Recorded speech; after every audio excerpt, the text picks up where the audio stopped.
आज आपण सायन्स 1चा फर्स्ट लेसन ग्रॅव्हिटेशन स्टार्ट करतोय. ग्रॅव्हिटेशन म्हणजे काय हे बेसिक कन्सेप्ट आपल्याला माहिती आहे. ग्रॅव्हिटेशन हा एक फोर्स आहे जो प्रत्येक बॉडी दुसऱ्या बॉडीवरती एक्झर्ट करत असते, राईट. आपण आतापर्यंत काय शिकलो की पृथ्वी ही फक्त सगळ्या ऑब्जेक्ट्सवरती ग्रॅव्हिटेशनल फोर्स एक्झर्ट करते, ज्याच्यामुळं सगळ्या वस्तू पुन्हा अर्थकडं ओढल्या जातात. म्हणजे बॉल एखादा वर फेकला तर तो बॉल पुन्हा अर्थकडं ओढला जातो. आपण अर्थवरनं जमिनीवरनं आपण चालू शकतो किंवा गाड्या जमिनीवरनं चालू शकतात. याचं एकमेव कारण आहे ते म्हणजे ग्रॅव्हिटेशन, की अर्थ ही सगळ्या ऑब्जेक्ट्सवरती ग्रॅव्हिटेशनल फोर्स एक्झर्ट करत असते. मग फक्त अर्थच करत असते का? तर नाही. युनिवर्समध्ये जे काही ऑब्जेक्ट्स आहेत तो प्रत्येक ऑब्जेक्ट दुसऱ्या ऑब्जेक्टवरती फोर्स एक्झर्ट करत असतो. ग्रॅव्हिटेशनची डेफिनेशन इथं काय दिली आहे बघा. Gravitation is the force of attraction between any two bodies. कुठल्याही दोन बॉडीजमध्ये फोर्स ऑफ अट्रॅक्शन जो असतो त्याला ग्रॅव्हिटेशन असं म्हणतात. म्हणजे ग्रॅव्हिटेशन हे फक्त अर्थच एक्झर्ट करते असं नाही, तर युनिवर्समधले सगळ्या बॉडीज एकमेकांवरती ग्रॅव्हिटेशनल फोर्स एक्झर्ट करत असतात. याचं एक उत्तम उदाहरण द्यायचं झालं तर आपली सोलार सिस्टीम आहे. सोलार सिस्टीममध्ये सगळे प्लॅनेट्स हे एका ठराविक ऑर्बिटमध्ये फिरतात. का बरं सनला सोडून सगळे प्लॅनेट्स बाकीकडे उडून जात नाहीत? किंवा मून आपला आहे, तो मून अर्थला सोडून का जात नाही? तर अर्थ त्याला आपल्या ग्रॅव्हिटेशनल फोर्सनं बांधून ठेवतो. तसंच सन सगळ्या प्लॅनेट्सना आपल्या ग्रॅव्हिटेशनल फोर्समध्ये बांधून ठेवतो. त्यामुळं कुठलेही प्लॅनेट त्या सोलार सिस्टीमला सोडून बाहेर निघून जाऊ शकत नाहीत. All the objects in the universe attract each other with certain amount of force. बरं, मग आता अर्थचा ग्रॅव्हिटेशनल फोर्स हा जास्त असतो, बरोबर. प्रत्येक बॉडी ही ग्रॅव्हिटेशनल फोर्स एक्झर्ट करत असते, पण कमी जास्त प्रमाणामध्ये. अर्थ ही सगळ्यात जास्त अमाऊंटमध्ये ग्रॅव्हिटेशनल फोर्स एक्झर्ट करत असते. The force is too weak to be observe due to very large distance of separation. जसं जसं हे सेपरेशन वाढत जातं, म्हणजे काय, जे ॲनिमल्स किंवा जे ऑब्जेक्ट्स पृथ्वीच्या सरफेसवरती आहेत, म्हणजे जस्ट जमिनीवरती आहेत, त्यांच्यावरती जास्त फोर्स एक्झर्ट होतो.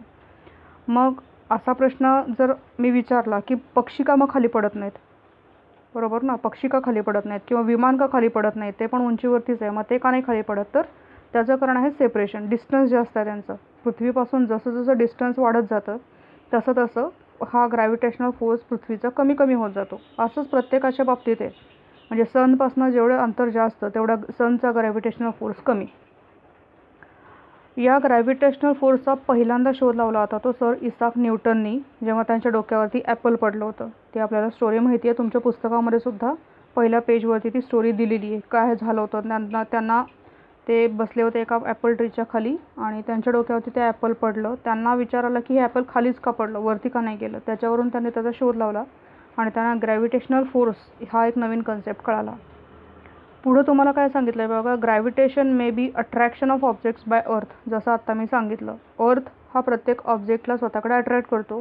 म्हणजे ग्रॅव्हिटेशन हे अर्थकडून हे होतं, अप्लाय होतं. एक्झाम्पल दिलेलं आहे. If a body, for example ball, is thrown upwards it reaches a certain height. एखादा बॉल जेव्हा आपण वरती फेकतो किंवा कुठलीही वस्तू जेव्हा आपण वरती फेकतो तेव्हा एका ठराविक लिमिटपर्यंत ती जाते आणि पुन्हा खाली येते. कशामुळं? Because of gravity of the earth.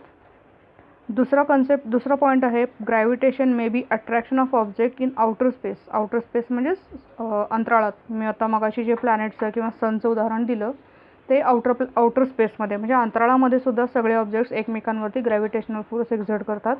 For example, force of attraction between other planets and sun. आता फोर्स आणि मोशन हा एक छोटासा कन्सेप्ट दिला आहे. फोर्सची डेफिनेशन नाही तर फक्त बाकीचं काही नाही आहे. फोर्स म्हणजे काय, तर फोर्स ही एक अशी फिजिकल क्वांटिटी आहे ज्याच्यामुळं एखाद्या ऑब्जेक्टचा शेप चेंज होऊ शकतो किंवा एखाद्या ऑब्जेक्टची मोशन चेंज होऊ शकते. म्हणजे जर एखादा ऑब्जेक्ट मोशनमध्ये असेल तर तो स्थिर ठेवला जातो किंवा स्थिर असेल तर त्याला मोशन दिली जाते. ह्या दोन गोष्टी म्हणजे एक तर शेप चेंज होईल किंवा डायरेक्शन ऑफ मोशन चेंज होईल आणि ह्या दोन्ही गोष्टी होतात कोणामुळं? फोर्समुळं होतात. त्यानंतरचा कन्सेप्ट आहे circular motion and centripetal force. बघा, हे इम्पॉर्टंट कन्सेप्ट आहे. सेंट्रिपेटल फोर्सची डेफिनेशन विचारतात पेपरमध्ये. सर्क्युलर मोशन म्हणजे काय आपल्याला माहिती आहे. जेव्हा एखादी बॉडी सर्कलमध्ये फिरत असते तेव्हा त्या मोशनला आपण सर्क्युलर मोशन म्हणतो. आता सेंट्रिपेटल फोर्सची डेफिनेशन काय दिली आहे बघा. A force acts on any object moving along a circle and it is directed towards the center of circle. This is called centripetal force. म्हणजे आपण गोफण फिरवताना शेतकऱ्याला बघतो, राईट. गोफण फिरवताना हातामध्ये त्या गोफणचं टोक धरलेलं असतं आणि गोल गोल गोल गोल ती इमॅजिन करत असतं की गोल गोल ती गोफण फिरवतोय. तर गोल जो फिरवतोय ती झाली सर्क्युलर मोशन, बरोबर. आता सेंटरवरनं त्या एक टोक हातामध्ये पकडलं आहे आणि दुसऱ्या टोकाला दगड बांधलेला असतो, बरोबर. आता त्या दगडावरती फोर्स एक्झर्ट होतोय कुठून? सेंटरमधून होतोय. या फोर्सला सेंट्रिपेटल फोर्स म्हणतात. ओके, म्हणजे सर्क्युलर मोशनमध्ये सेंटरकडं जो फोर्स होतो, सेंटरपासून जो फोर्स एक्झर्ट होतो त्याला सेंट्रिपेटल फोर्स म्हणतात. आता इमॅजिन करा ती गोफण फिरवताना मध्येच आपण हात सोडून दिला तर तो दगड गोल फिरणार आहे का? ऑब्व्हियसली नाही फिरणार.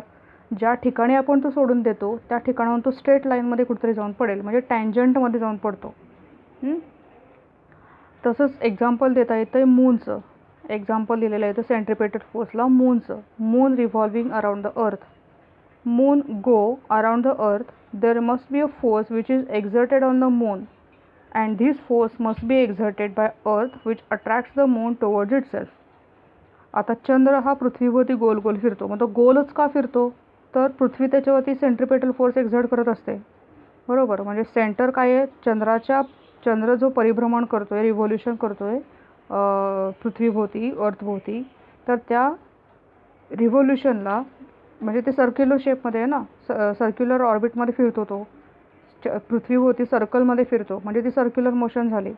आणि या सर्कलचं सेंटर काय आहे? तर पृथ्वी आहे. ही पृथ्वी त्या सेंटरपासून मूनवरती फोर्स एक्झर्ट करत असते. या फोर्सला सेंट्रिपेटल फोर्स असं म्हटलं जातं. सेंट्रिपेटल मीन्स सेंटर सिकिंग, म्हणजे सेंटरपासून अप्लाय केला जाणारा. The object tries to go towards the centre of the circle because of this force. याच्या बरोबर उलटा असतो तो सेंट्रिफ्युगल फोर्स. फक्त मी एक कन्सेप्ट सांगते तुम्हाला, जर आलंच पेपरमध्ये फक्त एका ठिकाणी त्याचं नाव आहे, तुमच्या बुकमध्ये फक्त एका ठिकाणी त्याचं नाव आहे सेंट्रिफ्युगल, डेफिनेशन नाही आहे. ओके, सेंट्रिपेटल म्हणजे काय आहे? तर सेंटरपासून ते ॲक्ट होणारा, जेणेकरून तो जो ऑब्जेक्ट आहे जो गोल फिरतोय तो सेंटरकडं ओढला जातो त्याच्यामुळं. आणि सेंट्रिफ्युगल म्हणजे काय आहे? तर त्या सर्कलच्या बाहेरून ॲक्ट होणारा, जेणेकरून त्या ऑब्जेक्टला सर्कलमधनं बाहेर ओढण्याचा प्रयत्न केला जातो. ओके, म्हणजे आपण वॉशिंग मशीन फिरवतो. वॉशिंग मशीनमध्ये जे कपडे गोल गोल फिरतात ते कपडे सेंटरकडं ओढले जातात तर सेंटरपासून लांब ओढले जातात? तर सेंटरपासून लांब केले जातात. तो आहे सेंट्रिफ्युगल फोर्स, राईट. हा फरक आहे बेसिक सेंट्रिपेटल आणि सेंट्रिफ्युगलमध्ये. त्यानंतर आहेत ते केपलर्स लॉज. केपलर्स लॉज आजचा आपला लास्ट टॉपिक आहे. आता केपलर्स लॉज मी बुकमधनं सांगते तुम्हाला. इथं डायग्रॅम नाही आहे, मला डायग्रॅम बघून सांगावं लागेल. 1-2 मिनटं मला बुक ओपन करू दे.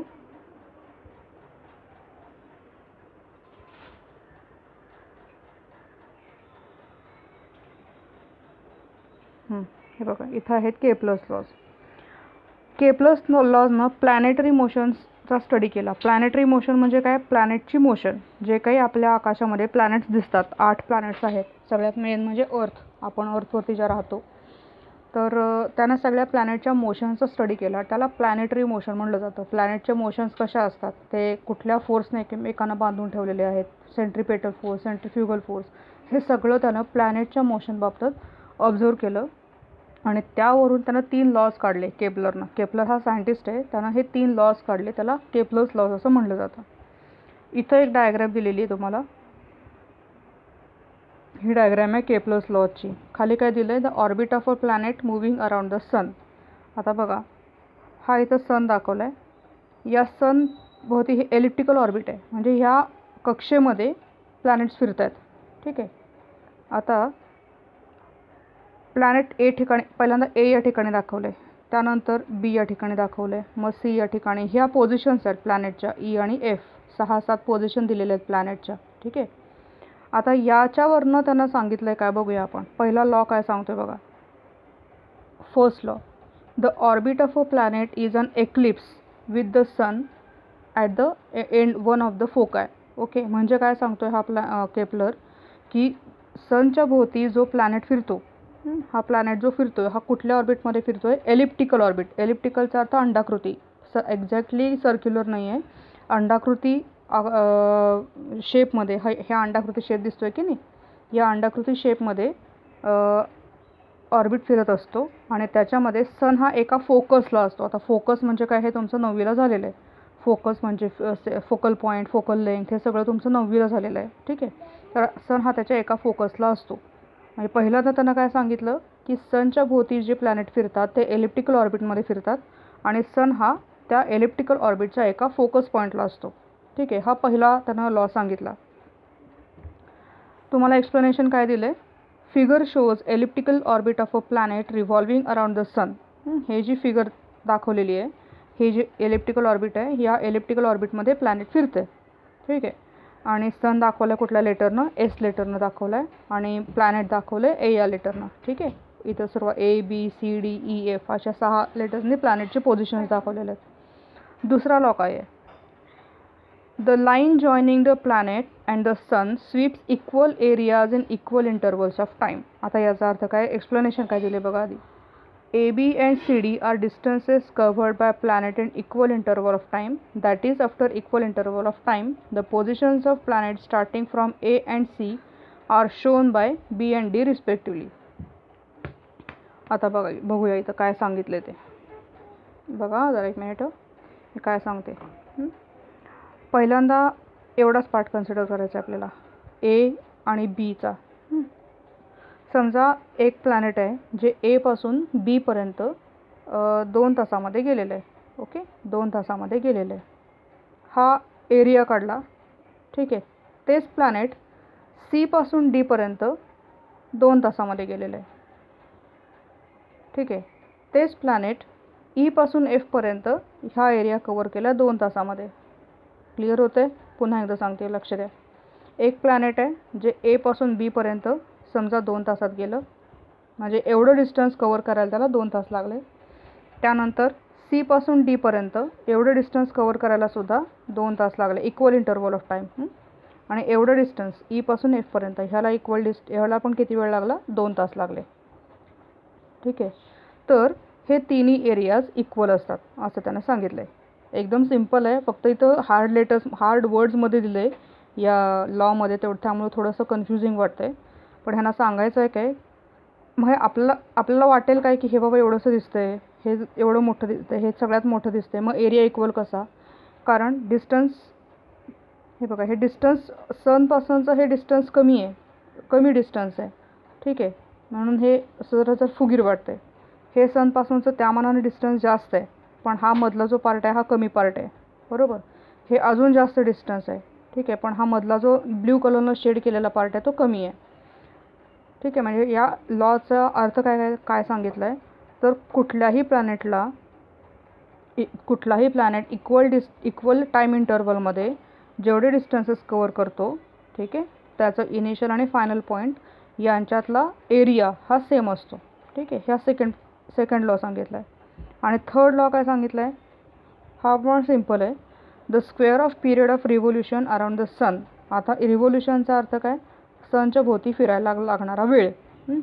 आता या सनभोवती फिरण्यासाठी एखाद्या प्लॅनेटला जेवढा वेळ लागतो त्याला टाईम पिरियड म्हणतात. म्हणजे ह्या एला सनभोवती फिरण्यासाठी जेवढा वेळ लागेल त्याला टाईम पिरियड म्हणतात. म्हणजे समजा आता या एला सनभोवती फिरण्यासाठी 60 दिवस लागतात, 60 डेज लागतात. तर 60 डेज हा त्याचा टाईम पिरियड झाला एक रिव्होल्यूशन कंप्लीट करण्यासाठी. ओके. त्याचा स्क्वेअर करायचा, म्हणजे आपण ह्याला टी म्हटलं. जेवढा टाईम लागतो एका प्लॅनेटला सनभोवती एक फेरी पूर्ण करण्याला जेवढा वेळ लागतो त्याला टी म्हटलं. त्याचा स्क्वेअर हा कुणाशी डायरेक्ट प्रपोर्शनमध्ये? Cube of the mean distance of planet from the sun. हा कोणाशी प्रपोर्शनमध्ये? तर त्या प्लॅनेटच्या सनपासूनचं जे अंतर असतं त्याच्या क्यूबशी. राईट. सिम्पल आहे एकदम. हा पण सनभोवती फिरण्यासाठी एखाद्या प्लॅनेटला जेवढा वेळ लागतो त्याचा स्क्वेअर हा प्रपोर्शनमध्ये असतो. कोणाच्या प्रपोर्शनमध्ये असतो? त्या प्लॅनेटचं त्या सनपासूनचं अंतर किती आहे त्याच्या क्यूब बरोबर. ओके. इथं तुम्हाला दिलं आहे T square is directly proportional to R cube. मग हा आता आता असं केलं आहे T square is directly proportional to R cube. मग हा T square upon R cube is equal to constant आणि इज इक्वल टू के. या केला काय म्हटलं आहे त्यांनी, केला काय नाव दिलं आहे का, नाही दिलेलं काही नाव. शक्यतो कॉन्स्टंटला नावं असतात पण ह्याने काही नाव दिलेलं नाही आहे केपलरने. असे हे 3 लॉज आहेत राईट. तुम्हाला होमवर्क बघा, मॅथ्सचा होमवर्क काय आहे, सायन्सचा होमवर्क काय आहे, दोन्ही होमवर्क आजचे करायचे आहेत कंप्लीट. कालचा होमवर्क मला कोणी पाठवला आहे कोणी नाही पाठवला, त्यांना आपला माहिती आहे कोणी पाठवला आणि कोणी नाही पाठवलेला. तो प्रत्येकाने मला रोज मॅथ्सचाही होमवर्क पाठवायचा आणि सायन्सचाही होमवर्क पाठवायचा आहे. अजिबात त्याच्यामध्ये दिरंगाई करायची नाही.